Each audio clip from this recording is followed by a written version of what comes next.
ammati hin jedheen maal murteessinaa jettee waan murteessinaan jetti. Isheen bakka waan barbaade yoo ta'u akka walitti baqannu barbaaddetti.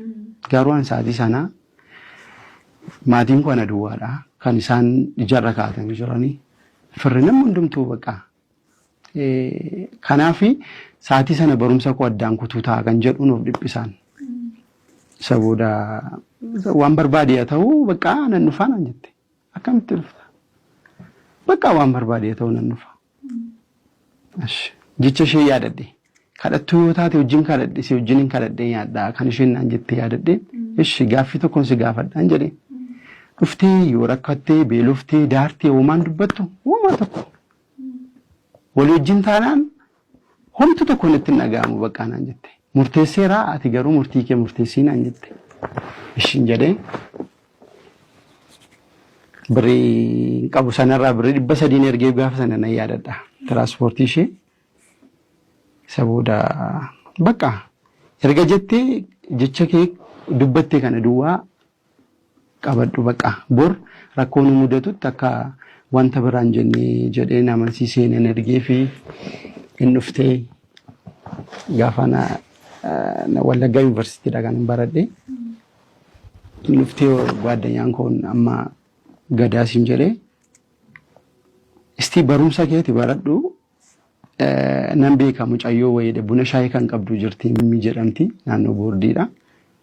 Ishee biraa galtooni achi buna shaayii hojjechaa achuma teessi ati immoo biyaansi waggaa kanallee barumsa kee fixutti naan jedhee ishii jedheen walii gallee dhannee achi galchine.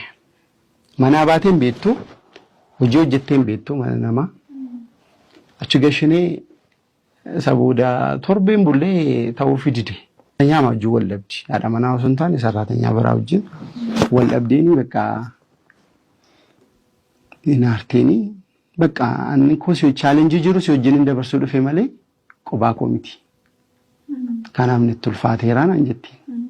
Ishiin jedhee kottuun jedheeni ofittiin fuudhee naannoo yuunivarsiitiidhaa iddoo diippoo jedhamu duubarraan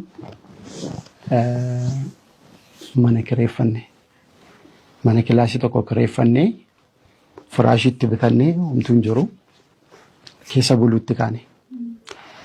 Sabooda nyaata gibbiin seenaa feestaalii bitadheen seenaa doormiin galaa doormiitii feestaaliidhaan fuudhee bee wajjin nyaata bakkeetti. Warri gibbiidhaa poolisoota gibbii warri barriirra dhaabataniiru hundaan caqacaqu maal fuutee baartaa naan jedhu gaaffitti ta'e. Sabooda ijoolleen itti maniini sabooda na hordofuun dhiisanii. Qursii koo fuudhee beenne qe wajjin nyaadhaa kaaffee isaatiin naqutti bakka hiriyootuma koo wajjin seenaa feestaaliitti galabbatadheen fudhadhee deemaa. Malee qofaan nyaattu achitti. Qofaan nyaadhu. Bakka hiriyooti koollee yoo isaan nyaadhu ishi kanaanaan jedhu amma fuutee deemtutti kan keenya nu wajjin nyaadhu garuu ishinan jedhu naan amma ishee bira geeshee wajjin nyaadhutti jechuudha. Akkasiin godhaa haala kanaan itti fuunee gara kanaanidha bakka gara gaa'ilaatti kan dhumnee mana tokko kee jiraachuutti kaane sabooda itti fufee sabooda amma yoomittiin immoo ta'a yoon hojii jalqabee maal rakkoo qabaa naan jechuutti kaate. Hojii akkamii jalqabda? Biyaansi mana buna shaayii galee yoon hojjedhe mana kiraa inuu kaffaluu danda'ami naan jettee. Ishiin jedheeni erga jettee deema yuunivarsiitii mafiin lafiitii karaa mana buna shaayii wayiin gashee hin beektu.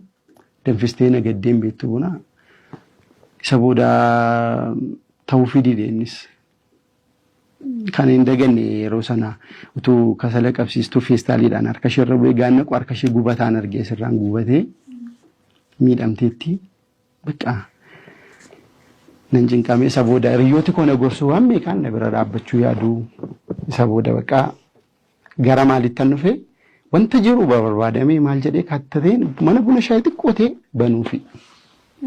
Kan dhuunfaa ishee jechuudha. Kan dhuunfaa ishee ina yaadee hiriyooti koo yaadaanis bakka kallattii adda addaan na deeggaranii isa booddee mana buna shaayii banuudhaaf karaa cheerchii waldaa Makka Yesuus Daaloo jedhamu jira. Gadis illee iddoo Rakasaa jedhamu 700 argannee mana.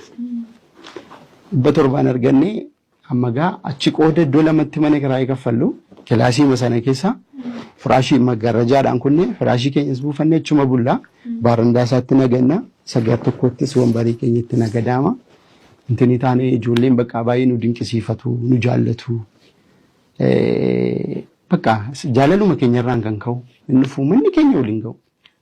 Ijoolleen gibbiidha bakka. Especially ijoolleen kilaasii kootii inni fuunu biraa fayyadamu. Ijoolleen wal waamanii dhufanii nu biraa fayyadamu. Humna nu jaallatu bakka. Isa booddee jalqabne itti fufneenii jabaannee hojjechuutti kaane. Kanumaan gara mana tokko keessa jiraachuutti dhumne sin jechuu barbaade.